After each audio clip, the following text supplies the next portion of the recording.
there, this is Cassia. And this is Brian. Welcome to The Ebon Hawk, a podcast discussing Star Wars news and Knights of the Old Republic.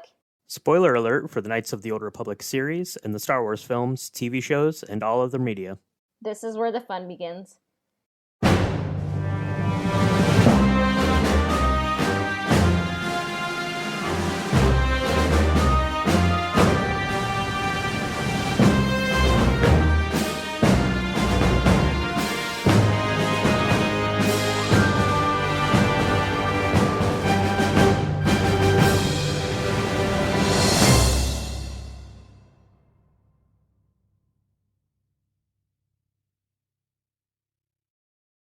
Hello, and welcome to the Ebon Hawk podcast. I'm Brian here with Cassia, and today we have a really special episode. We've got some guests on. We're super excited to have them here. We are here talking with the team from the Heroes Journal.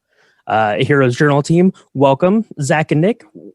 What's going on? How are you guys doing today? Great. Doing really well. I really appreciate you having us. This is super exciting. We've never done a podcast before, so it's been a long time coming. We're going to play it like we're total pros. Yeah. I have my sponsorship voice all ready to go. And that's it. That's all I got. Is this where we talk about Blue Apron or not yet? Yeah. Yeah. Well, you can sprinkle that in throughout, right? You want to keep the engagement high. Sprinkle it in just like the prepackaged spices that are included in each and every week's meal. Oh no. Yeah, definitely. We're already onto the fake sponsorships already. No. Besides that, we're thanks for having us. Yeah, and I apologize in advance for the tomfoolery that we'll bring to the podcast. No, for sure. So yeah, we're definitely excited to have you. Now, I had first learned about the Heroes Journal from seeing Cassia posting on the Ebon Hawk's Instagram page. So started following the Kickstarter and kind of got familiar with what you guys were up to. But why don't you give us a little bit of, kind of background on the two of you and, kind of what led you to, the hero's journey and into ultimately the Heroes Journal. Yeah. Well, my name's Nick. So I'm the co-founder of the Heroes Journal. I guess I'm the CEO now, which is a weird thing to say. Your official title. Yeah. It's kind of a recent thing, but the story is, long story short, I grew up getting awful grades throughout my, traditional schooling, K through 12, as they say. And that was kind of uncomfortable for me as I moved through life, especially into adulthood. Always kind of believed I was no good at, being smart or getting good grades. And that kind of created a really bad narrative for me.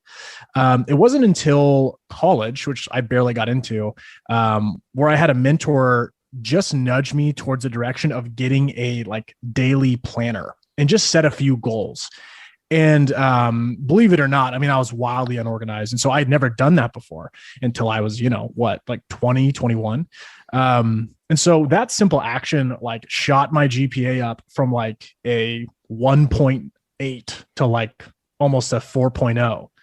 And the real trick was that I didn't do any more work. I was just a little more organized and a little more specific on the things I needed to get done.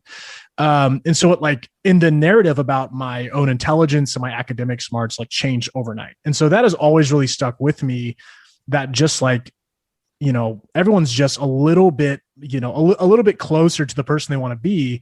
And the thing that feels like the biggest obstacle is usually just kind of an assumption that we've made about ourselves. So fast forward a couple of years, I got really into using these journals and got really into goal setting kind of because of that experience. So I'm a huge Lord of the Rings fan. I was kind of working this day job. I had just finished watching Lord of the Rings for I probably watch it twice a year, the whole series. And I came in on a Monday, sat down, opened my journal at my desk job, and I was really organized, but I was really uninspired. And I realized that I get incredibly inspired, as I'm sure all of us do, by the things that I'm a huge fan of, especially nerdy things. And I just kind of thought that there should be a journal, there should be a goal setting system that really takes your, the approach to goal setting and turns it into a story, turns it into more of a narrative structure, since that's what humans tend to gravitate towards. And honestly, I had no intention of making the journal. I was shopping on Amazon, like Googling this, and I couldn't find a single thing about it, which really surprised me. So, so from there, I just kind of slowly worked on it with Kyle, who's the other co-founder. And that was about 3 years ago, after a couple Kickstarters and, a few lucky breaks and a whole bunch of people that are kind of like me, sort of nerdy, but also need to get things done. The Heroes Journal is like a real thing. So that's kind of the quick story. Oh, that's awesome. And you had mentioned the Kickstarter, and you just had one finish up just not too long ago. Is that right? Yeah. We closed the Kickstarter in March. That was our second Kickstarter. Really, really excited about that. That is kind of the second storyline, if you will, that we've put out into the world. The original storyline was a lot more like Lord of the Rings. Think, dragons and caves and treasure and castles. This second storyline was a lot more like Harry Potter wizard school inspired. And so it was kind of scary because it was the first time that we had really iterated on the actual story of the product. The journaling system within the Heroes Journal stayed the same, but sort of the fandom that attracts that kind of person did change. And so it was the first time we were taking that bet, and it seemed to pay off pretty well. It was a lot of fun. It was hard. Kickstarter is really hard, but it was worth it. Yeah, no, that's awesome. Zach, how about you? What what's your story, and how do you fit into the Heroes Journal story here? Yeah, well, all my life I got great grades. Okay. No, I knew Nick and Kyle vaguely in college, and I kind of ended up going a different route.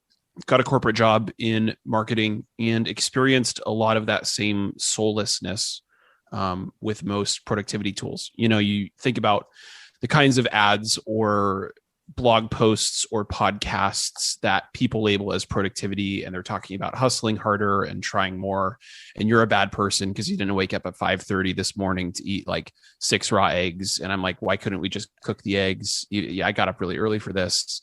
That kind of, the reason you're not more than what you are is because you don't beat yourself up hard enough. And I found a lot of connection when Nick started, reaching out to me about marketing things and about the journal.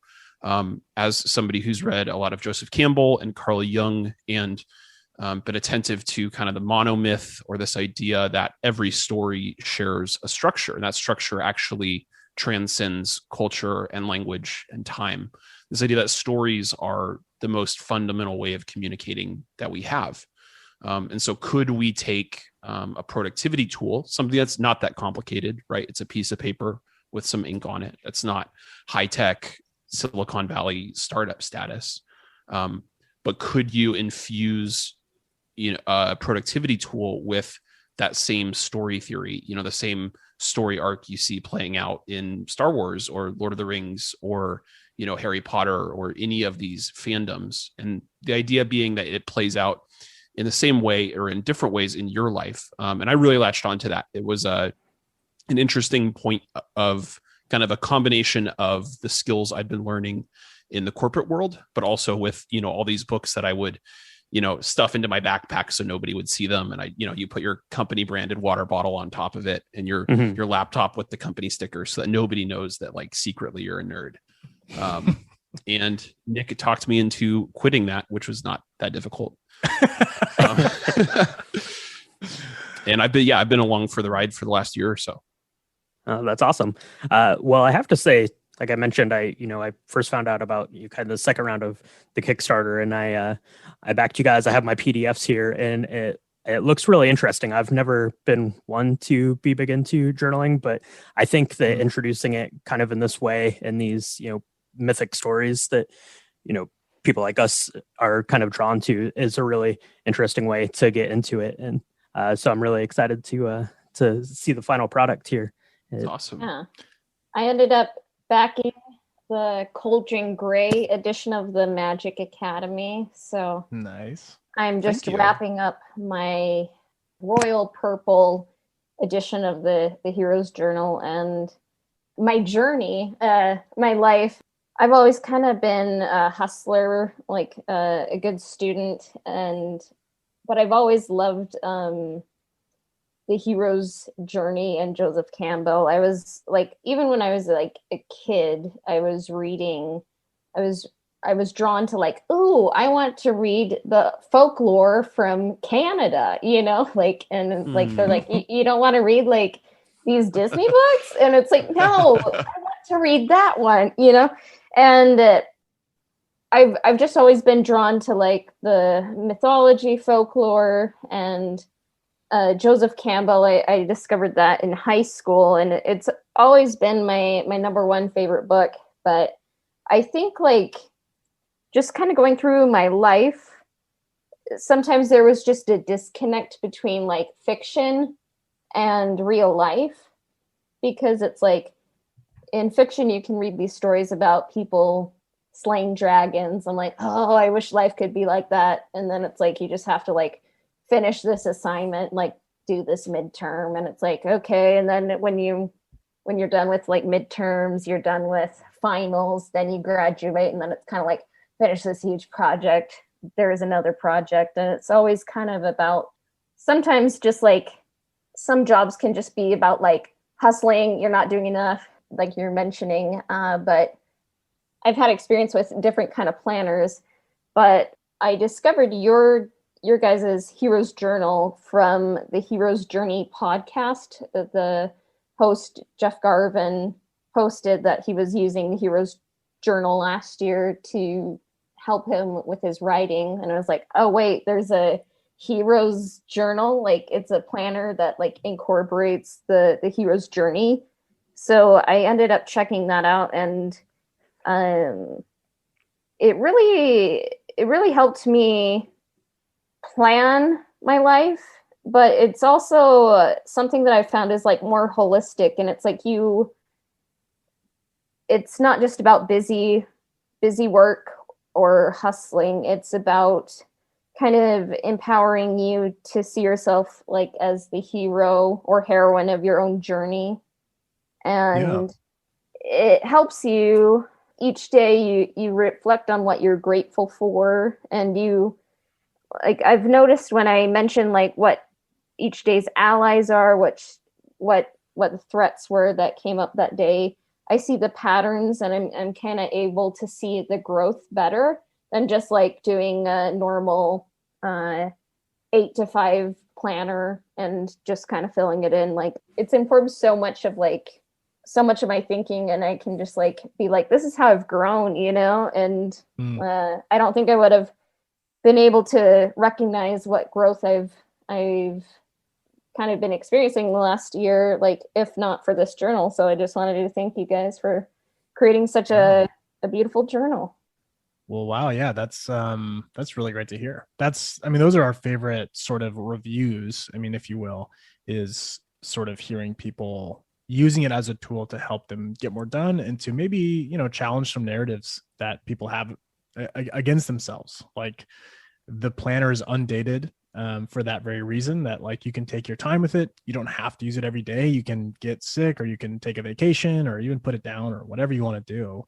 So yeah, it works, really, really well for that particular thing. And I'm not sure if I mentioned this on the front end, but yeah, like the Hero's Journal takes like the typical goal setting formula, the SMART goal setting formula, if you will, and kind of, what we found is that the SMART goals don't have like a soul to them. And so we don't even call them goals. Mm-hmm. We call a goal a quest, and we call the reason that you are doing that quest your North Star. So that's like part of the intro content. So anyway, I guess what I would say is, it sounds like, like you've totally become a hero by going on this quest. And that's like really exciting. And you have all these little act breaks and reflection sections to, maybe you're having a bad day and it's easy to forget the progress that's been made on the quest so far.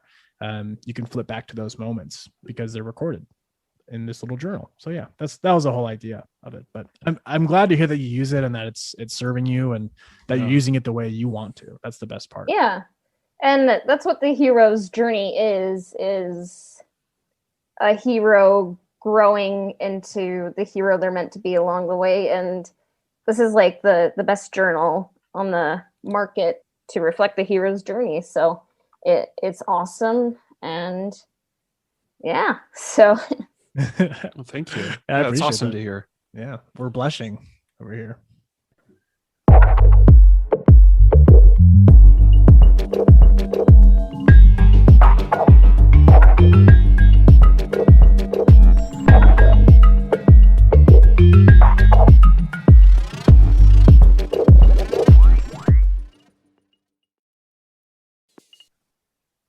all right. So we're a Star Wars podcast as well as a Knights of the Old Republic podcast. And Star Wars is very big on the hero's journey. And in some ways, I think like Star Wars kind of revitalized the hero's journey, like made it so more people are aware of the patterns and archetypes that Joseph Campbell was talking about in The Hero with a Thousand Faces. Oh yeah. Yeah. So did Star Wars like help shape the hero's journal? In what ways would you say it did that? Oh yeah, I mean massively. There, I guess, like I don't know. And to your point, you totally nailed it. I think that Star Wars is like the I don't know, modern myth as far as Campbell is concerned. I'm sure it won't come as a surprise to anyone listening that George Lucas and consulted with Campbell to work on Star Wars. And I remember early on in the development of the journal, like literally taking scenes from Star Wars, like learning about the call to adventure, the refusal of the call, and just watching that over and over again, specifically in something like Star Wars, was kind of like, so a lot of the source material for how, not just the function of the story should work as far as it like being a story beat, but actually like, how does the character feel in that moment, right? Because stories are just they're the reflection of like a shared human experience that have kind of taken place. They turn into a script and then eventually onto a screen and then into a movie. So you have these like moments like the call to adventure, refusal of the call, acceptance of the call, meeting the mentor.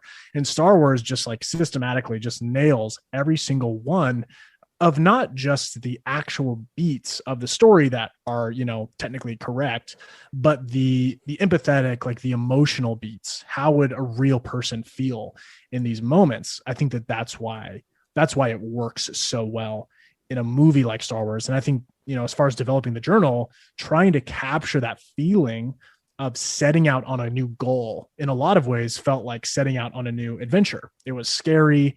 Part of you wanted to not go.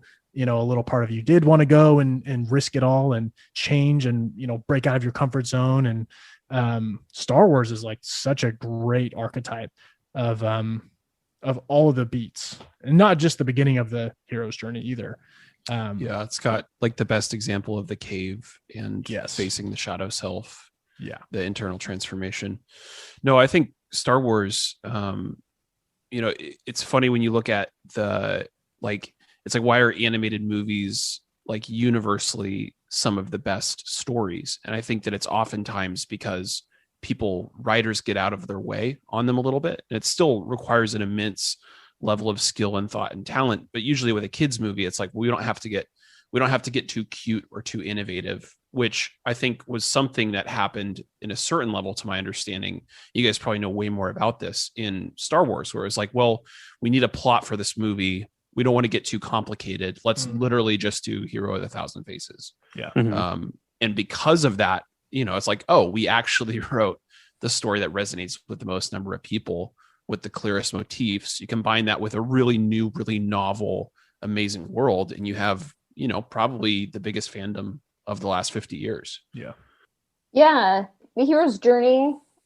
Star Wars is basically a fairy tale but in space, but it hits on the beats of the call to adventure, crossing the threshold into the unknown, and Luke has to overcome challenges and temptations. He has a revelation and has to be transformed, make the atonement with the Father and return. And it's like, it hits all the beats. Like, in each movie, I would say there is a hero's journey, and then like within each trilogy, and then within, I guess, the whole saga. So it's like a lot of people's introduction to, I would say, world mythology and world folklore. And I think that George Lucas, his goal with making Star Wars was kind of to be the modern myth, like you were saying. Like he was using what he learned from Joseph Campbell and the Golden Bough,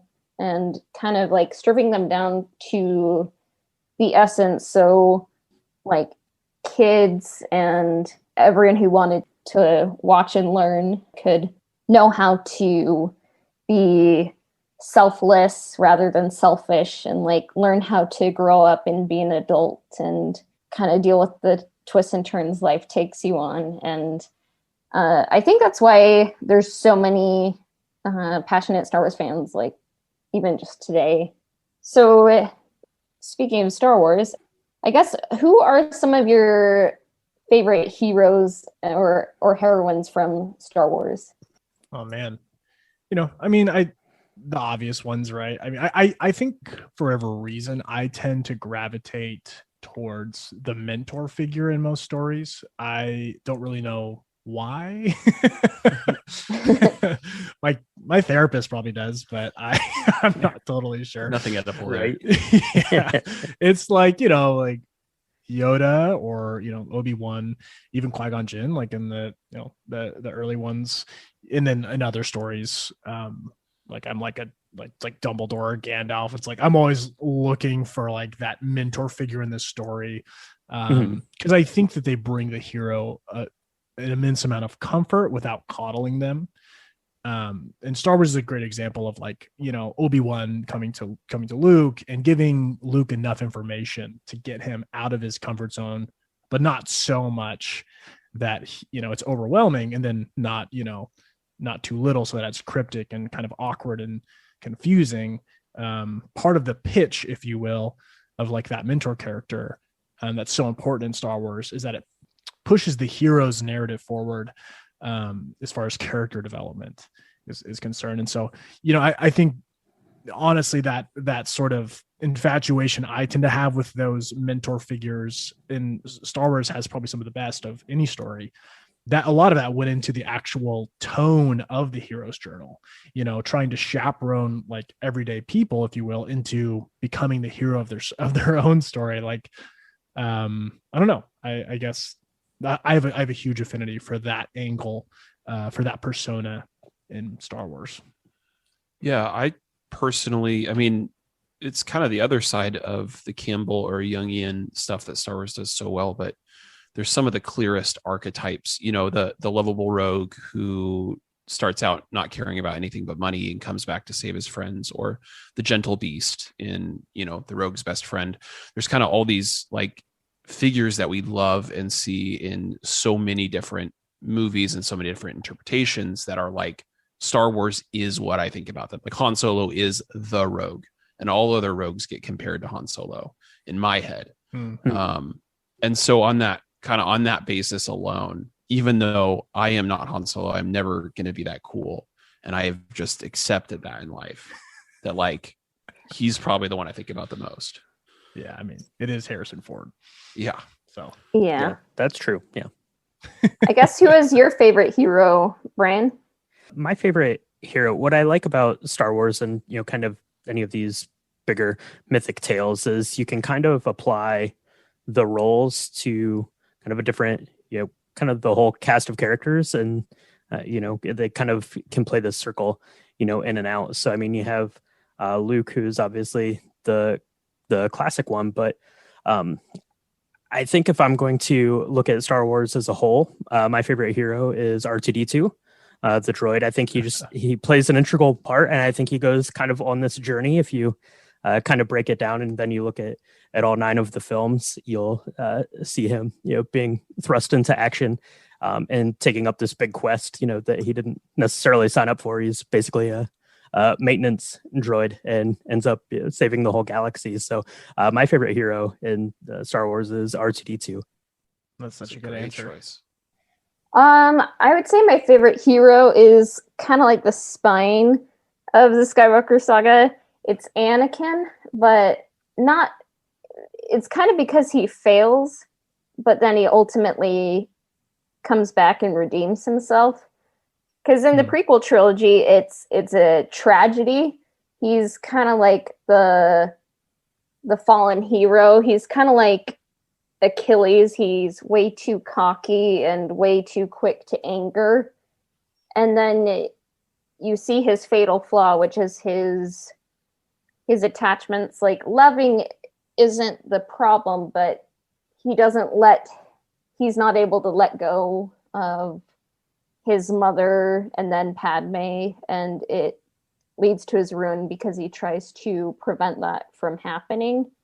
And then he is Darth Vader, who is like the most iconic villain probably in modern cinema, you know? And to see that ultimate villain be redeemed at the end because of the love of his son, like his son was able to not make the same mistakes that his father did, but in the end, Anakin is redeemed, and I just think it's just kind of cool to see the rise of Anakin and then the fall and then his ultimate redemption. So he would be my favorite hero, and yeah, like Anakin or Vader, he's always there. And I think one of the neat things about Star Wars and any of these, bigger epic tales, Lord of the Rings or your Harry Potters, the mentors in Star Wars, similar to Dumbledore or Gandalf, they're not, perfect beings, right? They're flawed and they've made mistakes. And I think that makes them more interesting as mentors. And that's something you kind of only get to explore in sort of these bigger kind of sweeping epics. And I just think that that's sort of an interesting aspect to these stories as well. Yeah, you're right. Yeah, it's almost part of the intrigue of a good mentor is like that they've definitely had their bumps and bruises, and they're not like these perfect, all-knowing, all-powerful beings, although it's easy to think of them that way.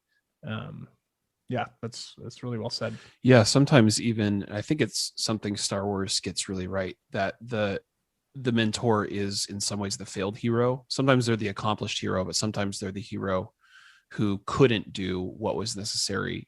Obi-Wan conquers Anakin, but then Anakin becomes Darth Vader. So now the ghost of Obi-Wan haunts Luke until Luke is able to put that to rest.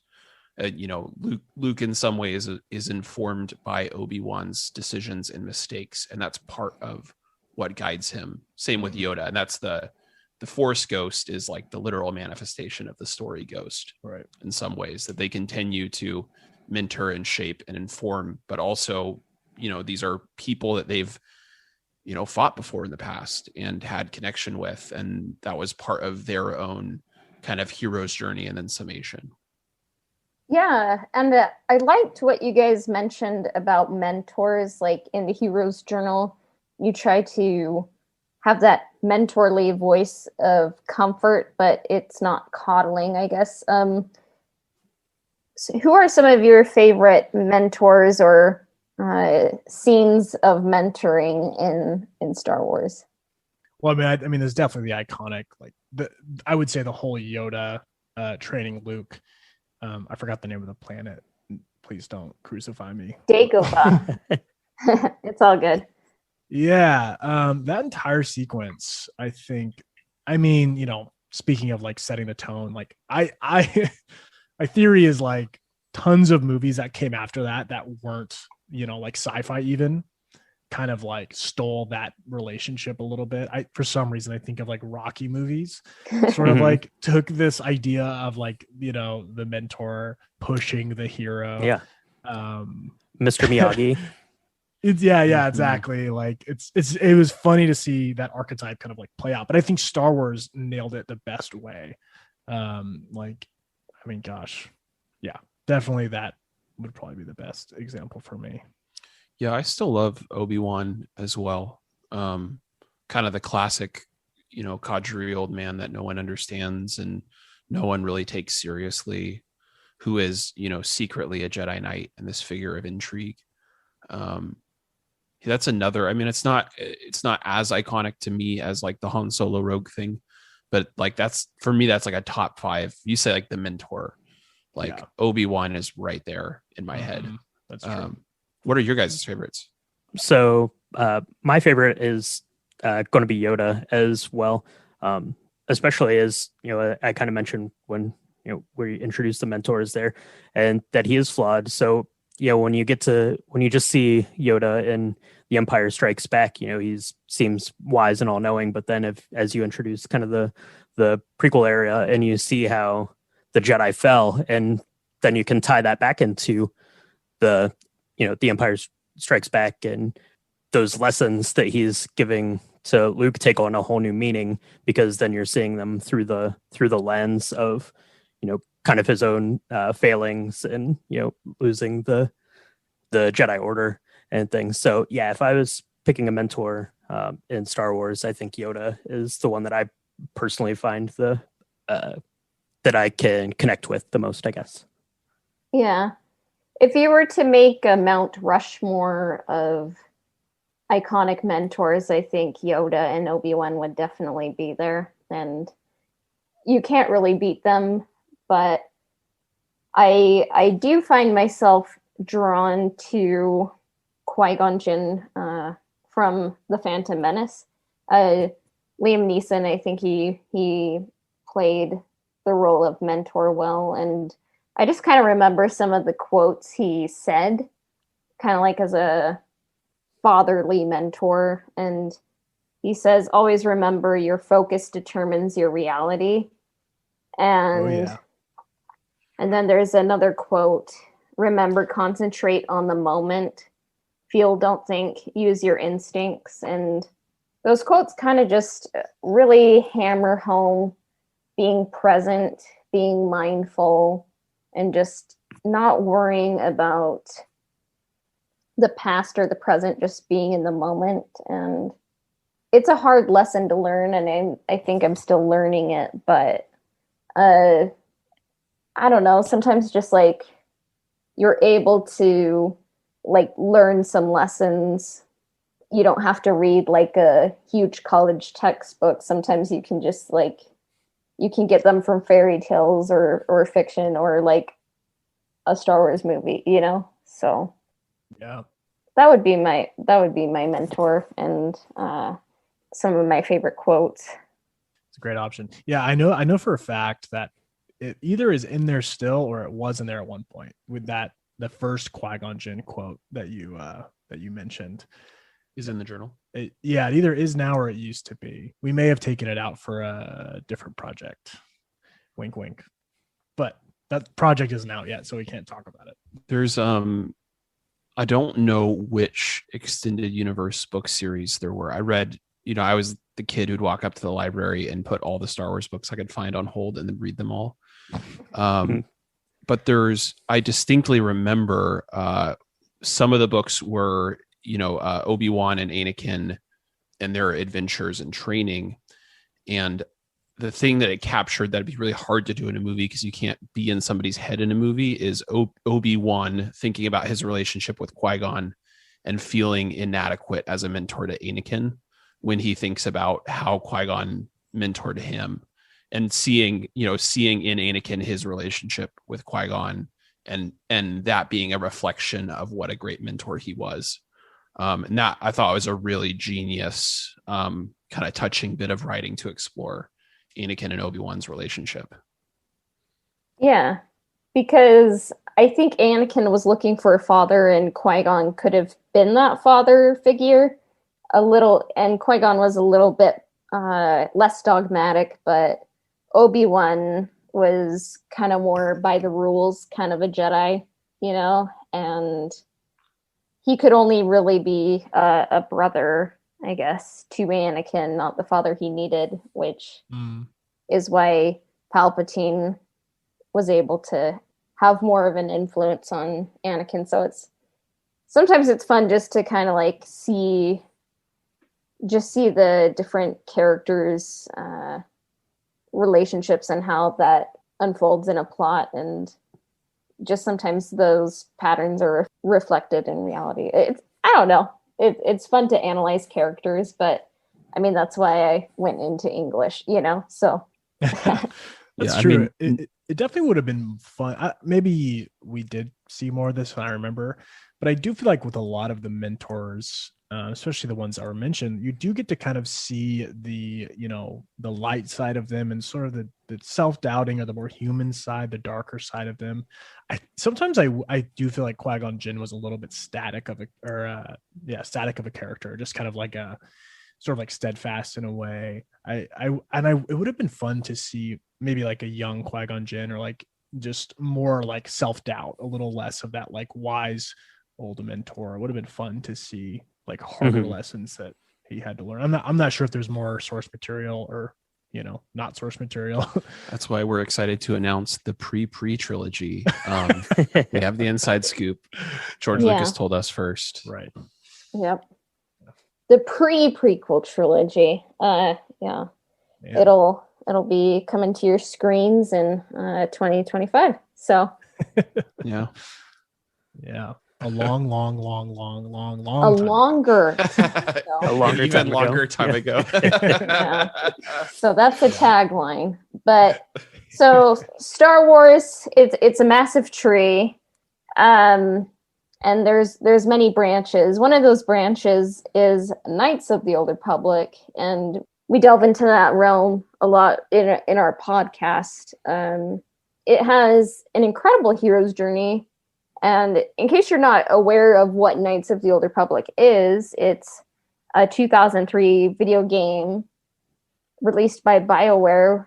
And this game takes place 4,000 years before Luke Skywalker ever appeared, And what's fun about this game, why people are still talking about it since 2003, is in this game you get to choose if you are going to be a light-sided Jedi or follow the dark side, and you get to make all these different kind of choices along the way. And you can even choose like if you want to be a male or female, and it's very fun. I guess, what connections do you kind of see between Knights of the Old Republic and the hero's journey, and maybe even the hero's journal? Yeah. Well, this is my opinion, but it's one that I think is well-founded, which is, video games today are a lot more complicated. They have a lot better graphics, right? There's a million reasons why you would not want to play a video game from 2003, right? And so anytime I think that you have a game that has that kind of staying power, where it draws that kind of fan base and people are still talking about it and still playing it, my assumption usually is that there's a story underneath that game that is what is drawing people in and keeping them in, which has been my experience of KOTOR. And I would say, on my, I don't know how many playthroughs, I've been able to play, Sentinel and Consular, and I've been able to do everything. I cannot for the life of me play a dark side character. I just don't have the heart to do it. I can't back up Circa. I gotta free the Wookiees. Like I just don't have it in me. And I tell myself every time I'm role playing a dark side character this time, and I get to the point where you either have to like give the people the serum or keep it for yourself, and I can't do it. So if anybody successfully made it through a dark side playthrough, let me know what that's like, because I don't have the heart. And also, you're a monster if you're a dark side. No, yeah, if you play dark side, unsubscribe right now. No, but I say all that about the hero's journey to say, I think that there's an immensely powerful story behind KOTOR, Revan's arc, the redemption, Bastila turning back to the dark side. Wait, are there spoilers on this? Oh yeah, we have a spoiler alert, so you can spoil away. Yeah. Great. That all comes together in this amazing showdown. And that's why at least for me, that's why I still think about Knights of the Old Republic. It's why I return to it, probably every 5 years, realistically, at this point. Connecting that to the hero's journal, I don't think Nick was playing KOTOR as his inspiration. But when you think about fandoms, it's like, well, there's a handful of the really biggest fandoms, and this is probably the biggest story from a video game in this fandom, one that still resonates with me and still resonates with all these people, and kind of this example of this character arc of redemption and failure and choices, kind of all culminating in, the good of the galaxy or taking the Starforge. Yeah. So, I mean, my perspective as someone who's never played, KOTOR, at least to the degree that I feel like an expert to be able to talk about it. I mean, yeah, I think that, game design decision alone to kind of put the choice in the hands of the players and have both the, quote unquote bad side and the quote unquote good side both be meaningful playing experiences. I think that from just a game design perspective is brilliant. And all of it coming down to choices. We like run digital ads for the Heroes Journal all the time. And, we get a lot of, comments and stuff. Mostly people are nice and, inquisitive, but sometimes we'll get like the snarky person who thinks they're clever and they'll come in and go, what about the villain's journal? And I like to just say, that's the same journal. Yeah. It's like, it's just idea that, the humans on a very elementary level understand choices. They understand what happens when you make the right choice or the wrong choice, or what happens when you do the good thing or the bad thing. There's like a basic, understanding of that. And so I love the hero's journey concept for that, because there is a very clear understanding. You mentioned Anakin earlier, like that's a great example of what choices can do to a person and eventually a community, and then eventually a planet, and then a galaxy, right? To me, it sounds like KOTOR is a great way of like putting the player in the driver's seat, in the same way that I think the Heroes Journal puts the person in the driver's seat. You can be the villain of your life, and sometimes we are. Humans are self-sabotagers as well. And I think that the difference between a story that we see on screen or read in a book is that in life, you can always start the story over. I mentioned earlier, like the story I had about myself, like the beginning to end story was I don't get good grades. But, one of the great things I think about a journal and starting a new goal and turning a new page is you can start over. Like you don't have to stick with that story. You don't have to quote unquote play the dark side character. You can, you can switch back to the choices that I think, you really want to make. So anyway, that's like my KOTOR review. Yeah. I think I see a lot of parallels between KOTOR and the Heroes Journal, in that you kind of gave the player, or the user of this journal, the opportunity to be their own hero in sort of this big kind of mythic story, in these worlds that we all love and are drawn to, and it just is really engrossing. And I think that's why KOTOR has the staying power, and I think that's what is ultimately very appealing about the Heroes Journal, is that you get to you're really sort of crafting your own story. So yeah. And with Knights of the Old Republic, it really is a hero's journey. You create your identity and you kind of rise as a hero. You establish yourself on the world Terrace, which is like a big city, and then you have to escape. And then you were given a quest to kind of track down some maps and find out more about yourself along the way. And then ultimately you come face to face with the revelation of who you really are. And then you're forced with a choice of what kind of person do I want to be? Do I want to be good, or do I want to be bad? Do I want to be selfless or selfish?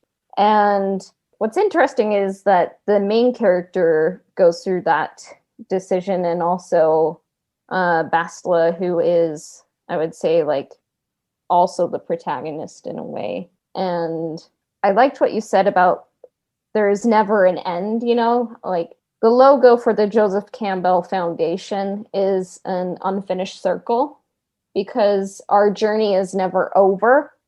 And we always get to have a choice of how we want to continue going on.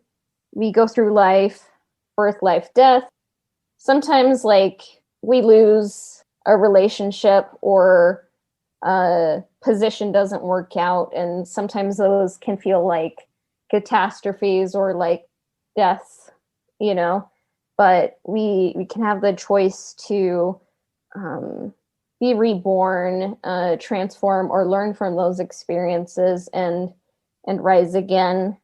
The hero's journey is meant to reflect life and to teach people about life. Myth, they were told so then the rising generation would know like how to grow up, how people could contribute to their community and be the best person they could be. And I think stories still do that today. And I think your hero's journal helps heroes and heroines learn how to be their best self, not by beating themselves up, but by growing and being able to recognize what patterns in their life are the ones they should exemplify and what ones they can let go of or grow out of.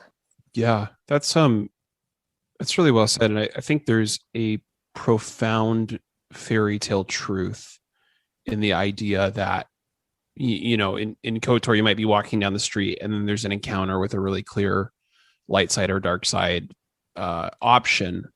But the idea that interaction could have an implication for how the world works, for how things turn out, that your choices, small every single day, about how you interact with people and who you want to be and how are you going to treat yourself and how are you going to pursue your goal, actually have profound implications on reality itself. That little isolated incident, even though in real life you can't open the QuickTime menu and see how many light side or dark side points you gained, has real impact on your world, and that those things create a cumulative effect that, you know, that's how you end up with heroes, and sometimes it's how you end up with villains.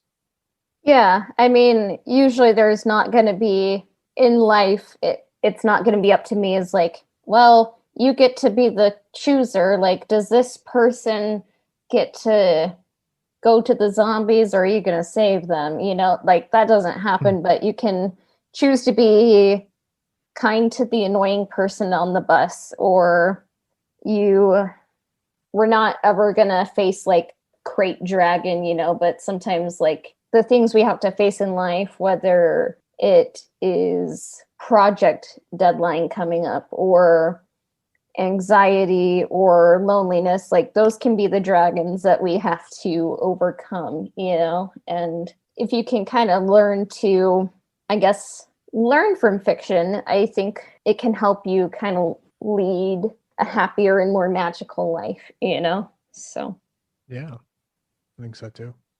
And then, was there anything else you guys wanted to touch on KOTOR? No, I'm Team Bastila forever. Beyond noting my eternal love and affection, I don't think I have anything else. As an absolute novice, if I wanted to play Knights of the Old Republic for the first time, how many platforms, or what platform, I guess, would you recommend I play it on? And what other recommendations would you give me as a beginner? Yeah, so it's available on Steam and Good Old Games if you have a PC, or you can. There was a port for was it iOS, and was it just iOS? iOS and Android. Oh, and Android. Yeah, so you could play it on your iPad if you wanted to go that route. Yeah, I just did a replay of it myself just on my laptop, just through Steam. Yeah. I mean, if you still have an Xbox lying around, you can play it on an Xbox. But honestly, we're kind of expecting a remaster soon.